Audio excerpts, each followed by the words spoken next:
কর্মসূচি আজকে তড়িঘড়ি আমরা গতকালকে আরটিও সাহেব আমাকে ডেকেছিল। তো আমি পাশাপাশি আমার টাউন ব্লক যারা আমাদের আইটিডিসি প্রেসিডেন্ট তাদেরকে নিয়ে আমি আরটিও অফিসে যাই। আরটিও অফিসে যেয়ে আরটিও অফিসার যে আমাদেরকে নির্দেশ দিয়েছে, ওই নির্দেশ দিয়ে আমরা তড়িঘড়ি করে আজকে আমরা জেলার টাউন ব্লক প্রেসিডেন্ট যারা আছে তাদেরকে নিয়ে একটা জরুরি সভা করলাম। এই জরুরি সভা টোটো ভাইদেরকে নিয়ে যেটা সমস্যা এবং সরকারি যে নির্দেশ আসছে ওই নির্দেশটাকে নিয়েই আমরা আলোচনা করলাম।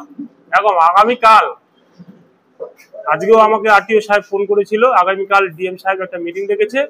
ওই মিটিংয়ে যে নির্দেশিকা দিবে সেই নির্দেশিকা মেনে আমরা গোটা জেলা এবং সারা রাজ্যের সাথে সাথে উত্তর দিনাজপুর জেলাও প্রতিটা ব্লকে ওই নির্দেশিকা মেনে, সরকারি যা নির্দেশিকা আছে সেই নির্দেশিকা মেনে প্রচার করব এবং সমস্ত টোটো ভাইদেরকে সেখানে রেজিস্ট্রেশনের একটা কথা হচ্ছে, রেজিস্ট্রেশন আমরা করব এবং সহায়তা করব তাদেরকে নিয়ে। এটাই ছিল মূল আজকের আলোচনার বিষয়।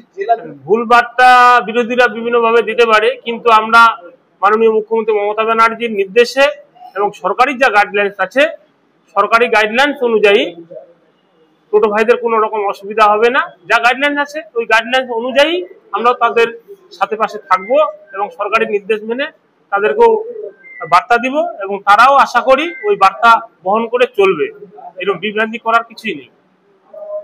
নর্থ বেঙ্গলের সেরা সুপার স্পেশালিটি হাসপাতাল জীবন রেখা, অভিজ্ঞ ডাক্তার, আধুনিক lab, 24x7 emergency services, neurology, cardiology, orthopaedics, gastro, দন্ত ও চোখের চিকিৎসা একসাথে, আইসিইউ, এনআইসিইউ এবং এনএবিএল অ্যাক্রেডিটেড প্যাথোলজি ল্যাব।